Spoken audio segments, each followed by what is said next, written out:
뭐 한번 좀 지원을 해주는 것도 방법일 것 같습니다. 상복을 우리가 만들어주자. 네, 약간 이게 본인들 상을 아마 치르겠다는 거일 수도 있으니 상복을 만들어드리고 요즘 이제 K-팝 데모넌터스가 유행이니까 잣을 만들어주시는 사자보이즈처럼. 네. 저런 얘기하면요. 당에서 윤리위원회에서 회부를 하던가 조치를 취하던가 경고 조치를 해야 되는 게 맞는 거지 그냥 내버려두고 입 나불거리게 하는 게 저게 바로 공당입니까? 통일교가 가지고 있는 매체가 있죠. 워싱턴 타임스 같은 경우 보면은 지금 뭐 숨 막힐 정도로 탄압하고 있다 이렇게 막 써대거든요. 이 윤여고라는 사람이 매번 보고서를 만들어가지고 한학자 전 총재에게 다 보고를 했다고 하고 통일교의 각 지역의 지역위원장들에게 지시를 했는데 그 지역위원장 중에 한 사람이 또 그렇게 메모강이라고 합니다. 매번 꼼꼼하게 그 지시사항들을 다 기재를 했었고 이렇게 많은 증거가 나와버리면요. 이건 그냥 저는 보면서 이건 재판이 끝났는데? 버티는 SCG로 주는 대상은 그 사법부나 수사기관이나 국민이 아니라 자기 지지자들 아니면 자기 신도들일 겁니다. 공교롭게도 권성동이 지금 1억 받았다고 예. 나오잖아요. 1억 이상이면은 징역 10년 이상, 무기 또는 10년 이상이거든요. 내란 우두머리 방조가 딱 무기 또는 10년 이상입니다. 똑같은 짓을 한 거죠. 지금 국회 법사위가 서울구치소 방문해가지고 CCTV 열람하기로 했는데 방금 전에 이렇게 저렇게 하는 얘기들 들어봤거든요. 근데 김규 변호사님 지금 가서 국회의원들은 CCTV를 열람을 할 수 있는 건가요? 예, 국회 증언감정법에 따르면 위원회로 의결을 하고 요구를 했기 때문에 예. 정부 입장에선 거기에 응해야 됩니다. 근데 그거 응하기 싫으면 장관이 거부를 해야 되거든요. 서명해서. 당연히 할 리가 없죠. 그러니까 당연히 CCTV는 응해야 되는 것이고 열람은 다 이루어질 걸로 봅니다. 그래도 우리들은 볼 수가 없죠. 그렇죠. 일단은 공개는 안 하는 걸로 내부적으로 이른 결정이 된 고객도 하면 안 걸로 저는 됩니까? 아는데 일단 방법은 이렇게 했습니다. 국민들한테 공개를 하려면 이제 자료를 아예 들고 나와야 되잖아요. 예. 들고 나온 다음에 이제 국회에서 공개를 하는 방안이 있을 수 있는데 아마 그것도 저는 지금 다수당이니까 의결을 하면은 충분히 가능은 할 것 같습니다. 다만 이제 우려스러운 부분은 그것이 국민들한테 공개됐을 때 이제 그러니까 민주진영 지지층만 그걸 보는 것이 아니고 저쪽 윤호개인 막 이런 사람들이나 아니면 중도층도 그거를 보게 된단 말이죠. 윤호개인이 보면은 윤석열 안 되겠네 이러지 않을까요? 그런 사람들이었으면 윤호개인이 안 됐을 겁니다.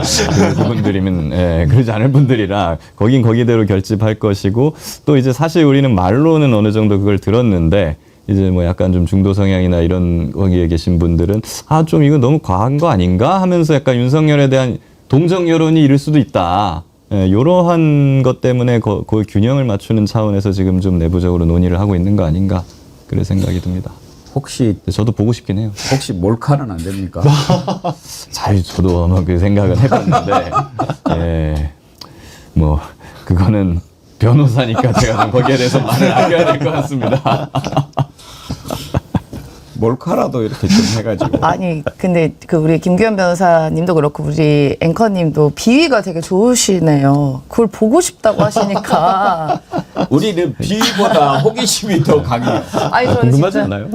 아니 이게 약간 그런 느낌이거든요. 뭐 제가 비유가 적절한지 모르겠지만 제가 여고를 나왔는데 여고 앞에 가면 꼭 이상한 분들이 한 번씩 이렇게 깨꿍하시는 분이 계십니다. 그거 봤을 때 기분이 아니 이거는 내가 의도하지도 않고 원하지도 않았는데 상대가 와가지고 깨꿍한 거잖아요. 그러니까 그런 상황일 것 같아요. 보면 너무 기분이 더럽고 욕하고 싶고 뭐 이런 상황이 될 것 같아서 그런 부자들이 여학생 기분 좋으라고 하겠어요. 그러니까요. 그러니까 뭐 저희도 그 윤석열의 그 빤스 저항에 대해서 궁금하신 분도 있지만 일부는 공개되면 어쩔 수 없이 영상이 뜨면 봐야 되는 경우도 있잖아요. 그러면 마치 그 여고 앞에서 깨꿍하는 그런 기분도 드는 사람도 일부 있을 수도 있다라는 생각도 듭니다.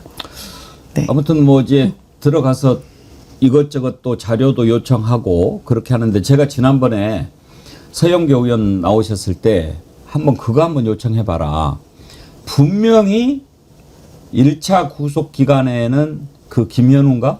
당시 서울구치소장이 윤석열 엄청나게 특혜를 베풀었을 것이다.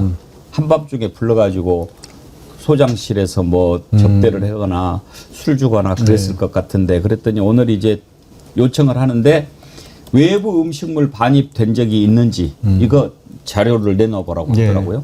왜냐하면 사실 상상할 수도 없는 일이긴 한데 일반적으로 다른 두 분 변호사님도 계시지만 구치소 안에 뭔가 외부에서 물건이 들어간다. 사실 아까 이제 촬영을 하고 싶어도 아마도 국회의원분들도 휴대폰은 내부에 들어갈 때 맡기고 들어가지 않을까 싶습니다. 그럴 정도로까지 엄격하게 이 단속을 하는 게 이 수용시설인데, 근데 윤석열은 그런 것들을 뚫을 수 있는 많은 여지가 있었어요. 특별 접견을 한다 그래서 다른 변호사들이 볼 수 없는 곳에서 접견을 했었고, 그리고 옆에 양쪽 방도 당시에 처음에 1차 구속 때는 비워놨다고 하지 않습니까? 그때는 뭐 확인된 바는 없습니다만 아예 그 층 자체를 비웠다는 얘기가 돌 정도로까지 특별 대우를 받았다라고 보는 게 맞으니까 그 안에서 무슨 일이 있었는지 어떻게 알겠어요? 말씀하신 부분들을 사실 저도 이제 그 뭐 벌거벗고 낭독 치는 모습보다도 그 자가 어떤 식으로까지 김현우 전 구치소장이 혹시라도 일반 재소자들은 상상할 수 없는 대우를 받은 건 아닌지를 확인하는 과정의 일환으로서 그때도 정말로 끌어내기 어려울 정도이냐 아니면 대충 신용만 한 거냐 뭐 이런 걸 오히려 더 확인을 해야겠죠. 그리고 또 예. 제가 지금 지난주에도 제가 서울구치소를 2번 갔다 왔어요. 예. 윤석열을 2번 봤거든요. 지나가면서. 변호인 접견실에서 접견을 계속 하고 있더라고요. 예. 그 옆에 이제 이상민도 있고. 네, 거기서 보면 아직도 이런 특혜 구치소장이 바뀌었는데도 특혜 잔재가 지금 남아있다. 어떤 것이냐면은 그 전에까지는 무슨 특별조사실 이런 데서 지금 접견을 딴 방에서 했어요. 그러니까 거기서 지금 핸드폰 통화를 했는지 아니면 먹을 걸 줬는지 아니면 다른 어떤 물품이 오갔는지 알 수가 없는 겁니다. 그래서 정성호 장관이 일반 접견실에서 해라, 특혜는 없다. 이렇게 지시를 해가지고 일반 접견실에서 하고 있는 거거든요. 그래서 저도 다른 사건, 다른 사람을 만나러 갔지만 지나가면서 보니까 저기 윤석열이 있는 거예요. 네. 그리고 보고 갔죠. 근데 거기에 있어서도 약간 문제가 있어요. 아까 방을 비우셨다고 했는데 변호인 접견실도 지금 윤석열이 구석탱이 모서리에 이렇게 하고 있는데 방이 한 30몇 개가 있거든요. 예. 윤석열이 있는 방을 둘러싼 다른 접견실들, 거기에 접해 있는 예. 인접 접견실들 다 비워놨어요. 거기 싹 다 비워놨고 거기에다 칸막이를 쳐놨어요. 안 보이게 밖에서. 그것도 특혜 아닙니까? 그럼 제가 어떻게 봤느냐? 칸막이가 완벽하진 않아요. 칸막이와 칸막이 사이에 공간이 조금 있어요. 예. 거기 사이로 제가 지나가면서 이렇게 본 거예요. 예. 보니까 윤석열이 그 안에 있는 거예요. 와, 저걸 저렇게 한다고. 그리고 거기에 주변 접견실을 다 비워놓으니까 그만큼 또 다른 수용자들이나 변호사들이 접견을 못 하잖아요. 그렇죠. 안 그래도 지금 예약하기가 빡센데 이런 것도 아니면 특혜 내지는 민폐가 아니냐. 지금 이제 민주당에서 이거 도저히 지금의 사법부 가지고는 이 내란 사건 제대로 정리가 안 되겠다. 왜냐하면 보십시오. 지난번에 시작은 직위원부터 시작이 됐죠. 그거는 이제 내란 특검법 시작되기 전이지만 윤석열이를 말도 안 되는 이유로 풀어줬지 않습니까? 그러면서 뭐야 이거는 도대체 지금 내란을 일으킨 놈인데 그거를 풀어줘? 말도 안 되는 이유로? 그러면서 우리가 직위원 재판 의심했죠. 그런데 직위원이 혼자 그렇게 할 수 있겠습니까? 그 뒤에 조희대가 있지 않겠습니까? 그러면 이제 조희대 의심스러운데 이번에 한덕수 총리 영장 기각을 딱 하잖아요. 이건 아니지 않습니까? 그리고 그 전에 또 김건희 특검에서 집사 게이트 관련해서 구속영장 청구했는데 그때도 뭐 이거는 특검 16개 사항에 들어가지 않는다라고 하고 또 기각을 하고 이런 식으로 지금 사법부가 계속 우리가 생각하기에 납득할 수 없는 이유로 반대로 가고 있는데 이 사법부에 그대로 모든 것을 맡겨놓고 내란을 척결할 수 있을까 우리 국민들이 지금 걱정이 크거든요. 그래서 특별재판부 설치해야 된다 이런 얘기가 나오는데 지금 이제 국민의힘이나 이런 데 있어서는 위헌이다라고 하고 대법원 행정처장도 약간 고개를 갸우뚱하는데 뭐 법원 쪽에야 당연히 그러겠지만 일단 특별재판부 위헌인가 아닌가 설치해야 되는가 아닌가 이런 얘기 좀 한번 해볼 필요가 있습니다. 그리고 지금 정성호 법무부 장관도 야당 조국 신당이라든지 또 민주당 내부에서 공격을 받고 있는데 이 부분은 또 왜 그런지 그것도 함께 좀 들여다볼 부분이 있습니다.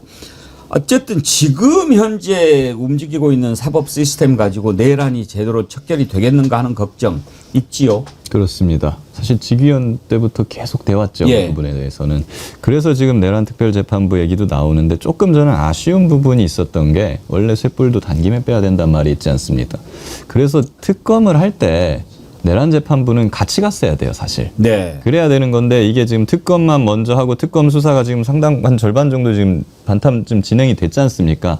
이 상황에서 지금 내란특별재판부를 하려고 하니까 약간 스텝이 꼬이는 그런 감이 없지 않아 있는 거거든요. 그래서 좀 진작에 내란특별재판부를 같이 준비했었으면 어땠을까 하는 아쉬움은 조금 있고요. 그리고 이게 위헌인가와 관련해서 저는 결론적으로는 아니라고 보고 우리 역사에서 대한민국 역사에서도 내란이 아니고 특별재판부가 2번 있었습니다. 첫 번째는 일제치하 끝나고 해방된 직후에 반민특위. 우리는 이제 반민특위를 수사기관 정도로만 이제 알고 계신 분들이 많잖아요. 그렇지 않아요. 반민특위법에 보면은 반민특위 조사위가 수사기관이고요. 예. 특검도 있습니다. 특별검찰부. 그래갖고 특검도 거기 있고 특별재판부도 거기 있습니다. 세 개가 같이 구성이 돼 있어요. 그러니까 여기서 수사하고 기소하고 재판하는 판결하는 것까지 한 큐에 이렇게 끝내는 거거든요. 그렇게 되어 있었고 그리고 이제 4.19 때 부정선거가 있었잖아요. 그 3.15 부정선거 관련자들을 처벌하기 위해서도 특별재판소법이라는 게 만들어져서 잠깐 동안 운영이 됐었습니다. 물론 이제 5.16 쿠데타나 뭐 이런 것 때문에 흐지부지가 되긴 했었습니다만은 그런 것처럼 이미 선례가 있는 것이라서 사실 이걸 가지고 위헌성을 논할 여지는 거의 없다. 다만 이것이 정무적으로 현재 하는 것이 맞느냐 그리고 국민들이 충분히 그 국민들의 어떤 지지를 받을 수 있느냐 뭐 이런 정치적인 어떤 판단만 남은 상태다라고 봅니다. 사실 방금 말씀하셨듯이 맨 처음에 특검법을 만들 때 특별재판부 설치에 관한 법률도 같이 만들었어야 되는 거 아닌가 싶어요. 체계상 그게 맞죠. 예. 근데 지금 일단 특검이 아무리 해도 법원에서 저런 식으로 대응을 하면 되겠냐. 특별재판부 얘기하기 전에 그것 잠깐 한번 좀 따져봅시다. 김기현 변호사님은 한덕수 기각되는 거 보고 어떤 생각 드셨어요?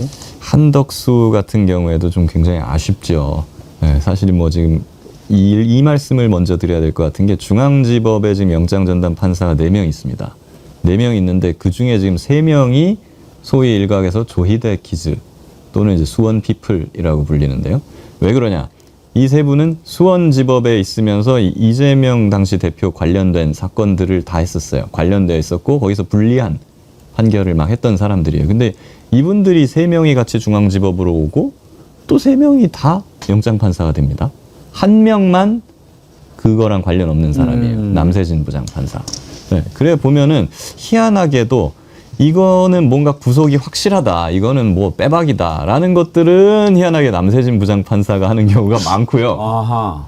그리고 좀 이거는 애매한데 한덕수 같은 경우에는 사실은 냉정하게 법률가 관점에서만 보면 빼박까지는 아니에요. 예. 그러니까 유죄랑 별개입니다. 그러니까 그런 것들은 희한하게 이 수원 피플 3분 중에 하나가 하게 되는 경우가 종종 있다는 거죠. 그러니까 저는 이게 지금 뭔가 영장 배당 단계에서부터 믿고 싶진 않은데 거기서부터 뭔가 지금 이게 설계가 들어가는 거 아니냐. 좀 그런 의심이 있는 거죠 지금. 영장 배당 판사의 문제 얘기인데 이건 좀 조심스러운 문제 제기일 수는 있습니다만 혹시 조은석 특검에 대해서 일부에서는 이거 아예 한덕수 봐주기로 작정하고 혐의를 내란 방조로 간 거 아니냐. 이건 내란 주요 임무 종사라든지 그런 쪽으로 했어야 되는 거 아니냐라는 지적도 있거든요. 그것은 조금 오해가 있는 것 같습니다. 왜냐하면 조은석 특검 지금까지 열심히 수사를 좀 하고 있고요. 그리고 이 내란죄는 되게 좀 특징이 있는데 일단 내란 우두머리 방조잖아요. 그리고 그 밑에가 이제 내란 중요임무 종사지 않습니까? 내란 우두머리 방조가 내란 중요임무 종사보다 법정형이 높습니다. 네. 내란 우두머리는 사형 아닌 무기징역이잖아요. 거기에 방조가 들어가면은 한 단계 감형이 되는데 10년 이상의 징역이 돼요. 그럼 네. 무기 또는 10년 이상의 징역. 그러면 내란 우두머리 방조는 공범으로 처벌합니까? 방조범인 광의의 공범이죠. 예. 공범이라고 볼 수 있고, 근데 내란 중요임무 종사는 5년 이상의 징역입니다. 그래서 사실은 우두머리 방조가 형은 더 높은 거고, 그 조은석 특검의 노림수가 뭐였을지 저도 사실 궁금하기는 한데 이런 생각도 들어요. 한덕수 영장이 기각될 것을 예측하면서도 어떤 전략적으로 청구한 거 아닌가라는 생각도 해볼 수가 있어요. 한덕수 총리 같은 경우에는 이제 별명이 기름장어라는 것도 들고 굉장히 겁을 잘 먹는 그런 성격이거든요. 구속영장을 청구함으로써 한덕수 총리가 입을 연 것들이 꽤 있습니다. 그제 가서야 자백한 것들이. 그러니까 결국에는 구속영장이 근데 기각됐어요. 근데 원래대로 구속을 반드시 시켜야 되는 사람이면 재청구를 하거든요. 근데 재청구 안 하고 그냥 불구속 기소한다는 방침이거든요. 이거는 좀 조은석 특검이 뭐 의지가 없었다라고 볼 수도 있지만 그냥 구속영장 청구해서 겁주고 다 자백하고 입 열게 만든 다음에 목적 달성됐어. 기각은 됐더라도. 이렇게 볼 수도 있을 것 같아요. 볼 수도 있고. 양지열 변호사님 생각은 어떠세요? 지금 이렇게 보는 시각도 있지만 예. 한편으로는 뭐 저렇게 해서 영장 기각되니까 재청구도 안 하고 또 곧바로 그냥 기소해버려? 뭔가 좀 의지가 약하네? 이렇게 보는 시각도 있거든요. 일단은 많은 분들이 우리 김 변호사님도 잠깐 언급을 하셨지만 구속을 시킨다라는 것과 그 사람이 죄가 있다라는 건 좀 구별해서 생각할 필요는 있습니다. 분명히. 그러니까 구속시킨다 그래서 다 끝난 것도 아니고 구속을 꼭 안 시키거나 못 시킨다 그래서 그게 문제가 있는 것도 꼭 아닙니다. 그래서 실제 수사 과정에서는 실익이라는 걸 따졌다라고 볼 수도 있는데 그럼에도 불구하고 저는 특검의 어떤 의지보다는 여전히 그 정재욱 부장이 이걸 과연 영장을 기각하는 게 맞았느냐라는 생각이 더 좀 무게를 두고 있어요. 왜냐하면 다른 어떤 범죄와 관련된 부분에 있어서의 방조가 아니에요. 이 상황이 내란이거든요. 그러니까 서울중앙지법 지기현을 비롯해서 중앙지법의 판사들도 똑같은 말씀을 드리고 싶은 게 이게 일반 형사사건처럼 그 당시 12월 3일 날 그날 밤에 한 10시경 무렵을 전후로 해서 있었던 일만을 가지고 내란 방조냐 아니냐 이런 정도의 어떤 상황을 판단을 해야 될까라는 거고 과연 그 상황에서 그럼 방조와 관련된 부분에 있어서 다 자백을 다 했기 때문에 그리고 그게 사실관계는 고스란히 실제 한덕수라는 인물이 그 당시에 뭐 손가락을 들어서 비춰섰었고 한 명 남았다라고 김용현이랑 같이 이렇게 짜기도 했었고 송 장관은 송미령 장관한테 지금도 장관이니까 장관에게 막 빨리 들어가고 독촉도 하고 이런 것들이 그자의 말 맞다나 어쨌든 절차적이라도 제대로 돌아가게 하려고 그 과정에서도 윤석열을 말려보려고 한 건지 아니면 진짜로 윤석열을 도와주고 한 건지 가치 판단만 좀 다르다 이런 식으로 봐야 될 거냐. 왜 가장 크게 지금 차이가 난다라고 보통 얘기를 하는 게 뭐 이상민 같은 경우 직접적으로 단전단수 지시를 했기 때문에 내란에 있어서 함께 실행행위를 했다라고 볼 수 있다. 그런데 국무회의는 그런 정도의 급은 아니지 않느냐. 아니요. 오히려 저는 이게 방조가 됐든 아니면 그냥 직접적으로 중요 임무가 됐건 그 내란이라고 하는 데 있어서 역할로 따지면 단전단수, 그러니까 밑에서 행동을 한 것보다 위에서 결정하기 더 무겁다고도 볼 수 있잖아요, 분명히. 그럼 그 범죄의 무거움을 따져봤을 때는 영장을 발부해주는 게 맞았다라고 생각을 합니다. 근데 그거를 좀 가치 판단해서 좀 다툼이 있다? 이런 정도로 해서 기각을 한 부분이 잘못이다라고 오히려 저는 봅니다. 일반적인 조직 사건과 형사 사건처럼 바라보면 안 된다고 말씀하신 거에 동일하는데 일반적인 형사 사건에서 어떻게 보면 범죄 단체처럼 이렇게 조직적인 행위를 했을 때 거기에 있는 사람이 과거에 다른 데서 위증을 하고 거짓말을 했다가 마지막에 말을 바꾼 경우에는 대부분 100% 구속이 나옵니다. 그래서 저는 양지열 변호사님 의견에 100% 동의하는 게 이건 특검의 문제라기보다는 재판부가 일반 형사 사건보다 더 완화된 기준으로 바라봐 준 거 아닌가. 이건 내란이기 때문에 더 엄격하게 봐서 더 구속적으로, 그러니까 그 수사기관의 편을 더 들어줘야 되는 부분이 왜냐면 정말 중대한 범죄니까요. 근데 일반 형사 사건 중에서 범단이나 조직 사기 사건보다도 더 피고인 편을, 피의자 편을 들어준 게 아닌가 싶습니다. 이 부분에 대해서는 아까 말씀하신 뭐 수원 퀴즈나 이런 부분이 그 의혹이 제기될 수 있는데 우연히 한 번이었다고 하면은 저는 그냥 사법부의 판단이 맞다고 오히려 법조인으로서 동의를 하겠는데 지금 조희대 사법부는 우연히 너무 많이 나오지 않습니까? 갑자기 대법원 상고심이 9일 만에 뭐 진행이 되거나 그 다음에도 정치 개입을 하려고 하는 시도가 있었고 수원에서 3명이 오는 정말 이례적인 일이 있었고 그 이후로도 이해되지 않는 압수수색 영장 기각이나 구속영장 기각이 계속 이어진다면 우연히 계속된다고 하면 그건 분명히 이유가 있는 거고 필연이라고 생각합니다. 그 부분에 대해서도 좀 이제 문제 제기를 하고 이 부분을 바꾸지 않는다면 말씀하신 대로 빼박인 사건에 대해서는 당연히 자신들의 비판을 피하기 위해서 나오겠지만 분명히 회색지대 부분에서는 어느 정도의 그 의도가 있는 결정이 내려질 수 있다. 이 부분을 우리는 걱정을 해야 된다고 생각합니다. 특별재판부가 설치가 돼야 좀 제대로 틀을 짜서 그 안에서 내란이 정리가 되지 않겠느냐. 이게 일반적인 지금 생각인데 이게 이제 위헌이다 아니다 이런 논란들이 있지 않습니까? 일단 위헌 논란의 이유는 어떤 겁니까? 이게 일종의 뭐 특수법원이다라는 식으로 공격을 하는 거거든요. 그러니까 특별재판부는 이제 삼권 분립에 있어서 법원한테 재판의 어떤 독립성이 있는 건데 그거를 이제 국회에서 만든 법으로 이런 재판부를 만들어서 그 판사는 누구로 해. 라고 하게 되면 사실상 삼권 분립을 침해하는 거 아니냐 뭐 이런 차원인데요. 근데 그거는 법을 어떻게 만드느냐에 따라서 얼마든지 위헌이 아니게 만들 수가 있습니다. 예를 들어 기존의 법원 조직 하에 두면서 현직 판사 중에서 그 재판부의 구성을 하도록 하는 방안이라든가. 예. 그러면 현직 판사 중에서 임명이 되는 거기 때문에 그런 논란은 쉽게 벗어날 수 있는 거예요. 그리고 헌법에도 보면은 특별한 경우에 법률로서 특별법원을 구성할 수 있다라고 돼 있거든요. 그런 거에 있어서 내란 특별재판부도 어떤 헌법적인 정당성은 있는 겁니다. 그러니까 진짜 뭐 법관 자격도 없는 변호사 자격도 없는 이상한 사람 데려다 놓고 이렇게 대사 뭐 이렇게 하는 그런 것만 아니면 어느 정도 충분히 디테일은 갖춰 나갈 수가 있다. 내란 특별재판부가 설치가 된다 하더라도 거기에서 모든 게 끝나는 게 아니고 또 2심, 3심 가는 거죠. 그렇죠. 그리고 사실 내란 특별재판부를 만들더라도 1심, 2심까지는 거기서 하게 만들 수 있는데 결국에 최종심, 3심은 대법원에서 하게 해야 될 거예요. 현행 헌법 체계에 반하지 않게 하려면.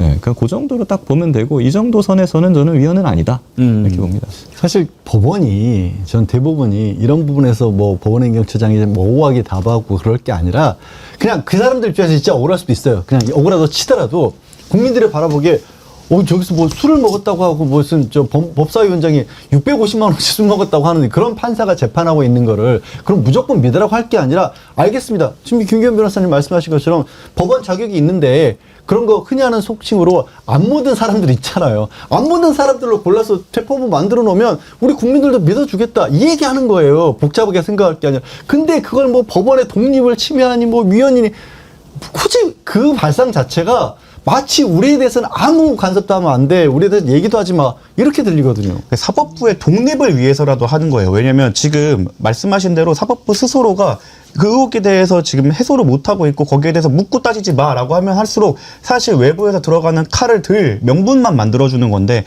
사법부가 이번에 전향적으로 나와서 오케이 여기에 대해서 우리가 털고 가겠다라고 하는 순간 사실 국민들 입장에서는 지금까지 모든 국민이나 정치인들이 항상 아무리 불리한 판단이 나와도 사법부의 의견은 존중하겠습니다가 저희 기본값이었거든요. 그걸로 돌아가기 위해서라도 본인들한테 지금 제시됐던 의혹들에 대해서 명확하게 끊고 가야 된다. 이건 사법부를 위해서도 사법부의 독립을 위해서도 자신들에게 도움이 되는 방향이라고 설득을 해야 된다고 생각합니다.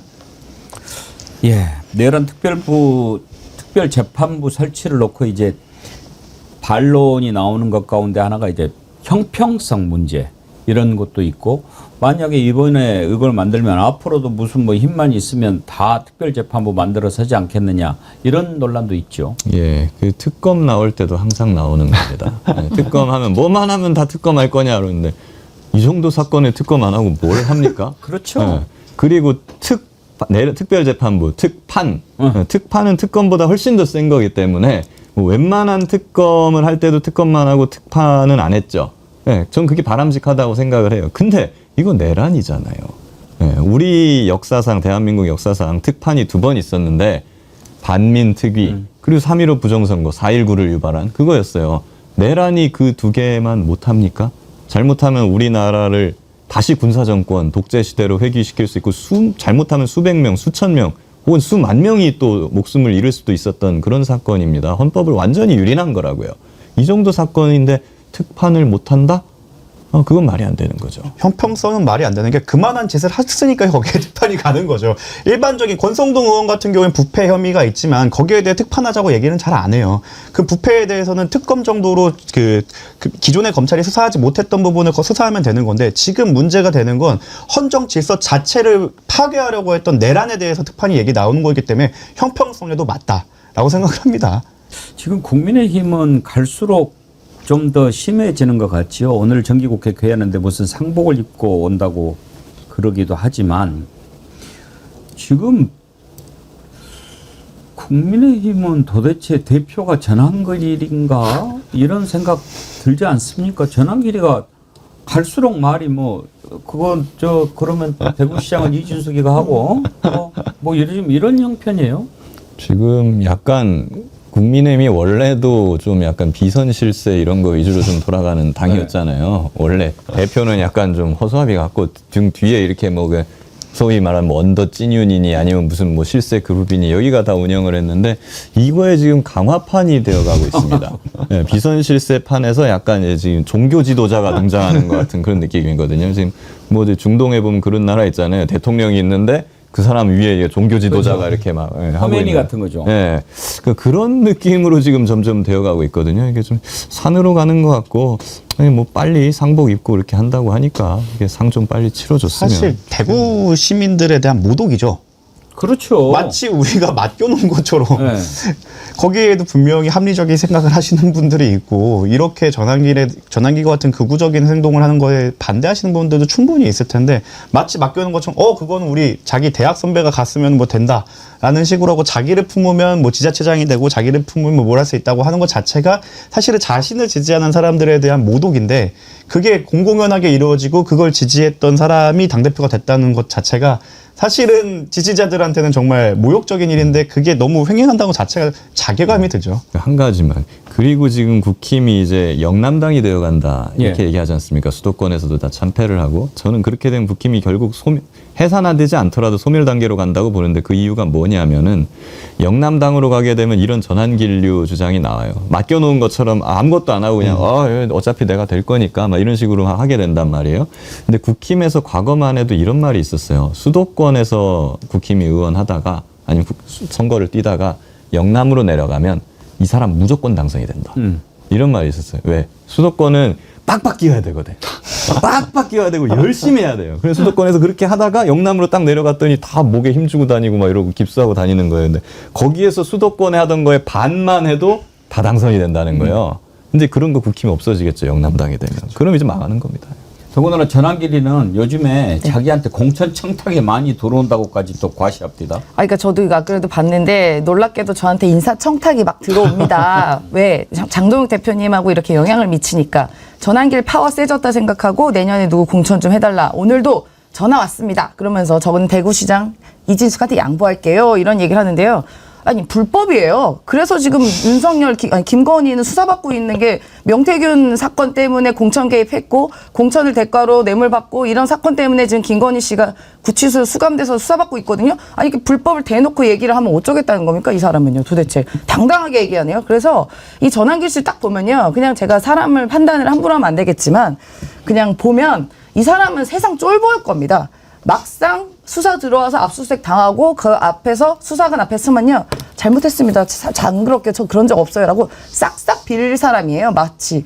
그 있잖아요. 약간 학교에서도 굉장히 찐따 같은데 엄청 어떻게 갑자기 흰 파워가 생겨서 괜히 앞에서 주름 잡고 야, 너 돈 내놔 돈 내놔 하다가 막상 정말 일진이면 그 앞에서 딱 수그러드는 딱 그 사이즈가 바로 전환길 같은 류거든요. 그래서 그러니까 제가 다 이 국민의힘이 한심하다는 겁니다. 그래도 나름 의원이 100명이 넘고 나름 공당으로서 국민의 세금을 지원받고 있는 당이 이렇게 찌끄러기 같은 사람한테 절절 기고 거기에 한 줌도 안 되는 세력한테 휘둘리고 공천권 행사하겠다고 막말하는 사람을 저렇게 가만히 놔둡니까? 저런 얘기하면요. 당에서 윤리위원회에서 회부를 하던가 조치를 취하던가 경고 조치를 해야 되는 게 맞는 거지 그냥 내버려두고 입 나불거리게 하는 게 저게 바로 공당입니까? 그래서 저는 반드시 이 위원정당 해산돼야 될 당이 국민의힘이다. 세금이 사실 아까워요. 거의 당대표나 전환길 씨나 정치 경력이 비슷해요. 네. 그렇게 안 거의 길어요. 비슷해요. 예. 네. 지금 장동혁 재선이지만 3년 했어요. 국회. 1.5선. 예. 안진걸 소장님이 보내왔네요. 아이씨. 아이씨라니. 아니. 너무 감사해서. 너무 감사해서. 아이씨 감사해. 네, 아이 감사합니다. 얘기하다. 그죠. 3535. 예. 3535 하는 우리 정어리TV 9월 개편 열렬히 응원합니다. 김규현, 정구승, 양지열, 임세은, 백운기 만세, 정어리연 만만세, 백운기TV 100만 가자, 임세은 식당TV 10만 가자. 아직 10만 안 됐어요? 예, 안 됐습니다. 좀 도와주십시오. 임세은과 정어리 추종자 모임, 이희성, 오동현, 고북원, 최장한, 이승훈, 오동현, 안진걸TV 올림. 한 명 더 늘어난 것 같은데요? 예, 계속 회원 모집 중이고 회비도 저희가 뭐 받고 있습니다. 막 이래. 위로로 해요. 아니요, 장난이에요. 예. 예. 지우 아빠 헬리님, 하필이면 이 시간에 손흥민 축구해가지고 이거 정말 괴롭네요. 어? 응? 손흥민에게 LA로 가가지고 시간대가 바뀌었겠구나. 유럽하고 다르니까. 그렇죠. 이 시간대 축구를 해요? 애쓰십니다. 예. 손흥민보다 우리가 더 재밌지 않나요? 그건 녹화로 그러니까 사실 축구는 저희 아들이 축구 선수라서 제가 잘 아는데 예. 실시간 보면 사실 그 포착을 하기가 너무 어려워요. 예. 녹화로 봐서 그 약간 슬로우 모션으로 탁탁 그 장면을 봐야 더 생동감이 있더라고요. 그래서 생방은 저희 백운기의 정어리 TV를 시청하시고 우리 손흥민 선수 거는 녹화로 이렇게 차분하게 보시는 게 좋지 않을까 생각합니다. 예. 전환길이가 뭐라고 얘기했는지 한번 잠깐 들어봅시다. 예. 참나 전환길 그 볼 때마다 참 사람이 저렇게 될 수도 있구나 그런 생각 드는데 준비됐나요? 예, 한번 들어볼까요? 놀랍게도 벌써 저한테 인사청탁이 막 들어옵니다. 놀랍죠? 왜? 장동혁 대표님하고 이렇게 영향이 미치니까 전환길이 이제 파고 세졌다 생각하고 내년에 누구 공천 좀 해달라 오늘도 전화 왔었습니다. 누구한테 왔는지 공개를 좀 했으면 좋겠는데 이제 사실 저 걱정되는 거는 전환길 저자 자체는 크게 걱정이 안 됩니다만 지금 미국의 극우 세력들이 막 우리나라 이렇게 들어와 가지고 뭘 또 하고 그런다는 거 아닙니까? 그러면 이제 우리나라의 극우 쪽에 미국의 극우 세력들이 들어와서 연대해서 우리나라에 어떤 영향을 미치느냐 이런 부분들도 사실 걱정되는 측면이 있어요. 사실 그 부분은 좀 심각하게 받아들여야 될 부분이 분명히 있습니다. 소위 말하는 지금 뭐 모스탄이니 뭐 고든창이니 뭐 이런 미국 정계에서 뭐 건물이라고 그들이 이렇게 얘기하는 사람들이나 뭐 언론인들이 한국에 대해서 지금 뭐 친중 정권이다 막 이런 얘기를 막 공공연히 하고 있지 않습니까? 지금까지는 어쨌든 트럼프 대통령이나 미국의 주류 정치인들이 거기에 대해서 선을 긋고 있는 상황이기는 합니다만은 이게 계속 그렇게 주장하다 보면은 또 사람이 또 일부는 또 일리가 있네 뭐 이렇게 생각하게 되는 거거든요. 계속 반복해서 말을 하면. 그렇기 때문에 그거에 대한 위험성이 저는 말씀하신 것처럼 국내에서 활동하는 전환길이나 이런 거보다 훨씬 심각할 수 있다고 생각하고 여기에 대해서는 정부 차원이나 아니면 뭐 당이나 민주당 차원에서의 어떤 세심한 대응이 지금 좀 들어가야 되는 거 아닌가. 그 정부 차원에서 가능할까요? 아니, 일단 기본적으로 생각해 보시면 윤석열이 매번 방송에 나와서 연설을 할 때 거론했던 게 반국가 세력 아닙니까?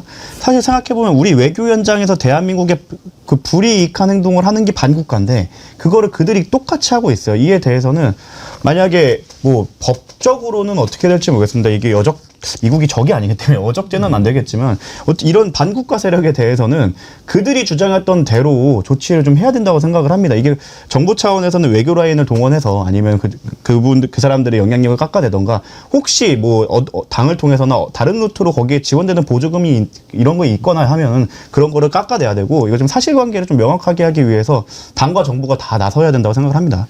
사실 미국 쪽에서도 지난번에 이제 한미 정상회담 앞두고 있었던 해프닝처럼 그런 주장을 하는 사람들이 있고 그런 소리들을 잘못되게 왜곡해서 전달하는 사람들이 있고 미국 내에서도 좀 극우적인 어떤 생각을 갖고 행동을 하는 사람들이 있죠. 근데 트럼프를 또 그런 사람들이 지지하는 건 맞아요.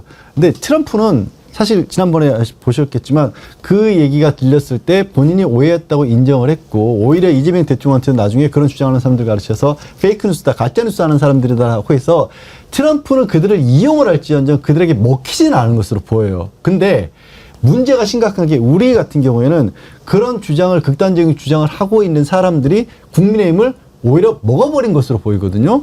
장동혁 심대표가 선출이 되긴 했지만 전환길이라고 하는 사람이 그냥 대놓고 거기에 대해서 이래라 저래라 하고 있는 그런 상황이잖아요. 지금 마치 지금 당대표처럼 공천권도 조금 전에 얘기했지만 행사하는 그런 일이 벌어지고 있고 국민의힘의 그 중진 의원들 내지는 최소한 보수정당에서도 과거에는 초선들이 나왔어서 당의 심각한 상황에 대해서는 개선해야 된다고 목소리를 내고 그랬는데 그런 것들 아무것도 못하고 있어요. 여전히 윤석열, 김건희도 잘라내지 못하고 있어요. 아예 우리나라는 미국과 달리 극우 세력들이 그냥 국민의힘을 접수한 상태로 저는 보이고 있기 때문에 너무나 어처구니 없는 주장을 하는데도 이게 우스운 게 아니라 심각해 보이는 거고, 또 국민의힘 보수정당을 그렇게 접수를 해서 그들이 거기에 끌려가면 무슨 문제가 생기냐면, 이 극우 유튜버들이나 이런 사람들의 주장이 기본적으로 보수를 주장하는 사람들에게도 다 접수가 되고 있는 겁니다. 그래서 원래는 보수적인 성향의 분들마저도 극우적인 성향으로 바뀌어가고 있어요. 대한민국에 굉장히 심각한 해악을 국민의힘이랑 보수정당이 스스로 만들어내고 있거든요. 그걸 지금 막아내지를 못하고 있어요. 저는 이 부분에 대해서는 그 미국의 양재 변호사님의 의견에 다 동의하지만 조금 생각이 다른 부분은 트럼프가 그들한테 이용당하지 않는다는 건 동의하지만 트럼프는 그들을 이용할 겁니다. 이거를 오히려 근거로 삼아서 대한민국에 하나라도 더 유리하게 뽑아먹으려고 하기 때문에 그 소재로 사용되는 것 자체가 대한민국의 불이익입니다. 이에 대해서는 저는 사실 외교라인뿐만 아니라 국정원이나 이런 걸 동원해서 이게 도대체 어디서 돈이 들어갔고 누가 지지를 했고 누가 움직였는지를 정확하게 파악해서 대한민국에 해악을 끼치는 그들의 정체를 정확하게 밝혀내야 된다고 생각합니다. 변함없이님, 트럼프 주변에 극우들이 포진하고 있고 인터뷰, 신문, 기고 등을 통해서 가짜뉴스 엄청 뿌려대고 있어요. 그렇습니다. 지금 우리나라에서 지난번에 한미 정상회담 때도 그런 부분 제기가 됐지만 지금 이제 통일교 관련해서 계속 특검에서 수사하고 있지 않습니까? 그런데 통일교가 가지고 있는 매체가 있죠. 우리나라에는 세계일보, 또 미국에는 워싱턴 타임스. 그거 말고도 또 다른 매체들도 사실 보유하고 있거든요. 근데 그것은 통일교가 직접 관여하고 있지 않은 것처럼 하는데 실제로는 갖고 있는 게 몇 개 있습니다. 그건 이제 이야기하면 논란이 생길 수 있으니까 얘기는 않지만. 근데 워싱턴 타임스 같은 경우 보면은 지금 뭐 숨 막힐 정도로 탄압하고 있다. 이렇게 막 써대거든요. 그러면 지금 말씀하신 것처럼 그거를 트럼프가 믿냐 안 믿냐, 미국 국민들이 믿냐 안 믿냐를 떠나서 그걸 가지고 한미 관계에 나쁜 영향을 미칠 수 있는 거고, 오히려 워싱턴 타임스는 지난번에 그런 식으로 사주한 것처럼 미치게 하려고 하는 그런 의도가 있는 거죠. 아니, 저희 쭉 얘기해 주셨는데, 이제 뭐 극우 얘기가 나왔잖아요. 그런데 지금 대한민국은 극우라고 하기도 사실 좀 애매합니다. 그러니까 소위 말하면 극우들은 굉장히 국가주의가 굉장히 강한 사람들이잖아요. 어떻게 보면 어떻게 보면 너무나도 심각한 국수주의일 정도로 국가주의가 강한데, 그 말인 즉슨 모든 중심이 우리나라밖에 없다는 거잖아요. 그러면 그 미국에 있는 미국도 아메리칸 퍼스트를 기치로 한 미국이 최고다, 미국밖에 없다, 뭐 인종주의로 좀 발전하게 하지만, 그렇지만 지금 대한민국의 극우라고 하는 작자들은 정말 대한민국밖에 없고 국가주의라는 그런 기본적인 개념이라도 갖고 있냐라는 의구심이 듭니다. 사실 이들은 돈에 쫓아가는 기회주의에 가깝지 나라를 진짜 위하는 극우의 개념조차 갖고 있지도 않아요. 그런데 그 세력들이 이 국민의힘과 일부 종교 집단과 합쳐져서 이게 너무 이렇게 과도하게 표집됐다는 생각을 지울 수가 없고, 통일교도 연관이 되어 있다고 하는데, 저는 이렇게 종교가 정치나 이렇게 세력에 관여가 된 게 과연 온당한가라는 의구심을 지울 수가 없습니다. 그 안에 분명히 신앙심을 갖고 순수하게 믿으시는 분들도 있겠지만, 사실 지금의 통일교는 지금 국제사회까지 퍼쳐 있다는 거 아니겠습니까? 우리 앵커님 말씀하신 것처럼 미국의 워싱턴 타임즈라던가 이런 것도 있고, 세일즈, 호텔, 건설 이런 데 관련해 기업들까지 침투해 있고, 사실 어떻게 보면 재계의 30건 수준의 자산까지 형성하고 있다고 하거든요. 그래서 이런 거와 결별하지 못하는 정당이 과연 존립하는 게 맞는 것인가에 대한 의구심도 있는 거죠. 여기는 극우라고 부르기도 아깝습니다. 사실 지금의 장기적으로 사람들은. 그들의 준동을 막는 건 저는 자본주의적으로 해결해야 된다고 생각합니다. 돈줄을 끊어야 되고, 그게 혹시나 한 푼이라도 국가에 세금이 들어가는 게 있는지를 확인해서 그거를 끊어야 되고, 저들이 만들어진 생태계가 과연 그 법을 준수하고 있는지 확인을 해서 그들의 돈줄을 발본색원해갖고 끊어내야 된다고 생각합니다. 그렇게 된다고 하면 말씀하신 것처럼 저쪽이 진짜로 그 정치적인 판단과 정말 뭐 철학적인 판단을 해서 우리가 대한민국 퍼스트, 대한민국 위한 뭐 이런 정책을 내는 게 아니라 결국엔 장사를 하려고 하는 거거든요. 모금을 하고 공천권을 거래를 하고 이런 식으로 하기 때문에 그러한 돈이 투입되는 구멍을 찾아가고 그걸 막아내는 게 먼저고, 그걸 하기 위해서는 현안을 판단하기 위해서 아까 말씀드렸다시피 미국으로 사람을 보냈던 사람들, 영향력을 끼쳤던 사람들을 국가 차원에서는 발본색원에서 반국가 세력을 척결해야 된다. 누구 말처럼 그렇게 해야 된다고 생각합니다. 사실 워싱턴 타임스 뭐 그러니까 워싱턴 포스트 생각나서 대단한 매체라고 생각할 수 있지만 그거 아무것도 아니에요. 워싱턴 포스트 흉내낸 거죠. 제가 태국에 있을 때 이렇게 가다 보니까 스탠포드라고 유니버시티라고 써져 있어요. 뭐 이런 건물에 이렇게 있지 봤더니 스탠포드야. 근데 이제 그런 것들이 위험할 수 있으니 처음부터 싹을 밟아놔야 되고 가짜 뉴스에 대한 대응 그거 아니다라는 여론전에 세심하게 들어가야 되는 것이 거짓말을 처음 할 때야 뭐 다들 웃고 넘기지만 계속하면은 귀 기울이되고 의심하게 되고 그러다 보면 또 믿게 되거든요. 네. 권성동이 그나저나 이제 그 통일교로부터 뭐 돈을 억만 받았겠습니까? 1억 이상 받았겠죠. 그걸 가지고 이제 지금 이제 국회에서 체포 동의안도 처리되고 앞으로 영장 심사도 받게 될 텐데 새로운 사실들이 계속 드러나요. 이제 지금 권성동은 뭐 한학사 총재 만나서 2번 큰절한 것은 인정을 했다고 그래요. 절은 했는데 돈은 안 받았다. 그 이제 웃기고 있네 우리가 되게 그러지요. 그런데 방금 또 들어온 걸 보니까 그 자리에서 있으면서 얻은 정보를 가지고 통일교 쪽에 접근을 했다는 거예요. 야, 너네 총재님 카지노 좋아해? 뭐 카지노 얘기가 나오던데 이거 좀 알아봐야 돼. 이렇게 흘려줬다는 거 아닙니까? 수사기밀 본인의 지위에 있으면서 수사기밀 경찰이나 검찰로부터 받은 그런 정보들을 넘겨주고 수사에 대비시켰다는 얘기가 되는 거거든요. 만약에 권성동도 법률가잖아요. 검사 출신이고 그게 수사 정보를 알았으면 당연히 이거를 거기다가 누설시키는 게 업무상 비밀 누설이나 이런 죄에 해당할 수도 있고 그걸로 이용해서 통일교가 만약에 증거를 인멸하고 핸드폰을 교체하고 했으면 이거는 증거 인멸을 교사한 거죠. 그 자체로 또 범죄가 될 수 있는 행동이거든요. 그것을 이제 본인이 돈 받은 거에 대한 대가로서 이걸 준 것인지 아니면 돈을 받고 싶어서 먼저 이걸 가지고 꼬리를 친 것인지는 모르겠습니다만은 어느 쪽으로 가든 간에 굉장히 부적절한 행위고 정말 권성동이 한 행위를 계속 보다 보면 이거 우리 뭐 정치 영화나 드라마 같은 데 보면은 제일 사악한 끝판왕으로 나오는 그 간신배 같은 정치인 빌런 있잖아요. 딱 그거의 전형이다 이게. 그렇게 봐요. 진짜 척결 대상이죠. 통일교에서 입장을 하나 냈어요. 이 한학자 총재, 이제 문선명 총재가 죽고 나서 한학자 부인이 이제 총재를 하고 있는데 입장을 밝혔는데 그 밝힐 때 본인이 또 직접 안 하고 거기 통일교 아나운서를 통해서 하더라고요. 왜? 신이니까 참부모니까 직접 얘기 안 하나? 한번 들어보시죠. 우리는 하늘 부모님을 모시고 사는 황금기에 있습니다. 나의 지시로 우리 교회가 불법 정치 자금을 제공하였다는 허위 사실이 유포되고 있습니다. 나는 이 자리를 빌려 분명히 말씀드립니다. 어떤 불법적인 정치적 청탁 및 금전 거래를 지시한 적이 없습니다. 저 부분을 자세히 들어보면은요. 돈을 안 줬다는 얘기가 아니죠. 예, 그렇습니다.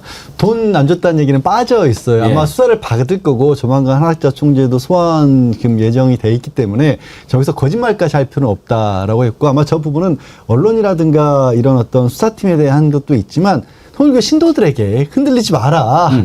우리 어머님은 그런 일 할 뿐 아니다. 이런 얘기를 한 건데 그렇게 그냥 빠져나가기에는 너무 많은 부분들이 나왔어요. 권성동 지금 원과 관련한 부분은 그 1억 원을 줬다는 부분에 있어서도 내부에서 이 돈을 마련하는 과정에서의 문자 메시지 그리고 돈 준 다음에 잘 써달라고 윤영호 전 세계 본부장이 보냈던 내용들 그 하필이면 또 윤영호 본부장의 배우자가 재정국장이라서 여의도 중식당에서 1억 원 건넸다고 의심되는 상황에 돈 주기 2시간 전에 그 1억 원으로 추정되는 상자 현금 상자를 또 사진을 또 찍어놨었고 윤영호에게는 시키지 않고 윤영호가 알아서 일탈한 것이라고 통일교 측에서 얘기하고 있는데 이 윤영호라는 사람이 매번 보고서를 만들어가지고 한학자 전 총재에게 다 보고를 했다고 하고 오늘 또 새로 나온 걸 보면 또 한학자 지금 총재가 그 통일교의 각 지역의 지역위원장들에게 지시를 했는데 그 지역위원장 중에 한 사람이 또 그렇게 메모강이라고 합니다. 매번 꼼꼼하게 그 지시사항들을 다 기재를 했었고 그 시기쯤에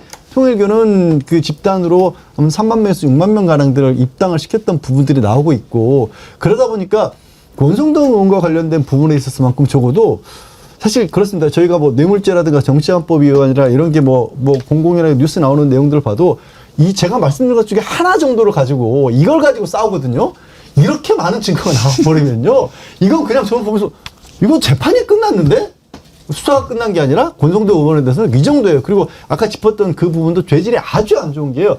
어떻게 지역의 다선 의원이 해당 경찰서에서 이렇게 큰 사건을 수사하고 있는 거를 2013년에 2014년도에 증거 자료 그거 자료 새로 만들어야 될 것 같은데 그래 통일부에서 막 출장비 해외 출장으로 되고 그냥 출장으로 바꾸고 경비 추출 내역 바꾸고 그랬다는 거 아닙니까? 아주 정말 죄질도 안 좋고 그리고 증거도 너무 많아요 지금. 말씀하신 것처럼 이제 재판이 끝났다는 표현을 하셨는데 너무 동의하는 게 형사 변호사로서 만약 제가 그 권성동 의원이나 지금 통일교 측을 수임을 했다고 하면 지금 할 수 있는 건 사실은 그 알려진 사실에 대해서는 자백과 납작 엎드리는 게 최선의 선택이라고 보입니다. 왜냐하면 너무 많이 증거가 나와버렸어요. 이 상황에서 자꾸 권성동 의원은 이미 상대방은 돈 준 거 자체는 인정하는데 돈을 안 받았다 이런 식으로 거짓말을 하게 되면 구속을 앞당기고 양형 기준에서 불리하게 작용될 뿐입니다. 근데 계속 이러는 건 어쩔 수 없죠. 아까 말씀하신 대로 이거를 말하고 있고 그거를 버티는 메시지를 주는 대상은 그 사법부나 수사기관이나 국민이 아니라 자기 지지자들 아니면 자기 신도들일 겁니다. 그래서 결과적으로 그것들이 더 자신을 세게 그 형량을 맞게 하는 부메랑이 돼서 돌아올 거다라고 생각합니다. 예, 공교롭게도 권성동이 지금 1억 받았다고 예. 나오잖아요. 예. 권성동의 형량, 법정형이랑 내란 우두머리 방조죄인 한덕수의 법정형이 똑같아요. 1억 이상이면 얼마입니까? 징역 10년? 그렇죠. 10년 이상이에요. 그러니까 3천만 원 이상이면 5년, 5천만 원 이상이면 7년, 1억 이상이면은 징역 10년 이상, 무기 또는 10년 이상이거든요. 내란 우두머리 방조가 딱 무기 또는 10년 이상입니다. 똑같은 짓을 한 거죠. 그렇군요. 옆방 가면 되겠네요. 손잡고 옆방 가가지고 있으면 근데 되겠네요. 이제 통일교에서 밝힌 입장을 유심히 좀 주의 깊게 들어보면 우리는 돈을 준 적이 없다가 아니고 지시한 적이 없다의 방점이 찍혀 있어요. 그러니까 돈이 갔는지는 몰라. 그런데 내가 지시한 건 아니야. 그러니까 한학자 총재는 살리고 다른 놈으로 꼬리를 자르겠다. 이런 의도로 딱 들리더라고요. 저는 지시한 적이 없다라는 말에 저도 딱 포커스가 됐는데 지시한 적은 없고 내가 줬어 이거 아니겠어요? 난 지시는 안 했어. 그냥 내가 줬어. 절하길래 이쁜 짓 하길래 그냥 내가 세뱃돈 줬어 이렇게 들리더라고요. 두 가지가 있습니다. 네. 그 내가 지시하지 않았다랑 불법 정치 자금이 아니다. 말씀하신 대로 그게 용돈일 수도 있는 거고 그 불법성이나 대가성을 부정하는 건데 그게 사법부에서 되겠습니까? 예, 이게 불법성이 없으려면은 이제 진짜 자기가 더 높은 사람이어야 돼요. 예, 그 우리 청탁금지법 김영란법에서 봐도 상급자가 하급자한테 돈 주는 거는 문제가 없거든 이게 용돈이니까. 지금 거의 그 정도로 생각하고 있는가 봐요. 본인 자신은 이제 신적인 존재고 신으로서 우리 신도 권성동한테 이게 돈 준 건 문제가 없다. 이거 심각한 거죠. 종교와 정치가 이렇게 유착돼 있다는 예. 건데 이거 해산밖에 답이 없습니다. 예.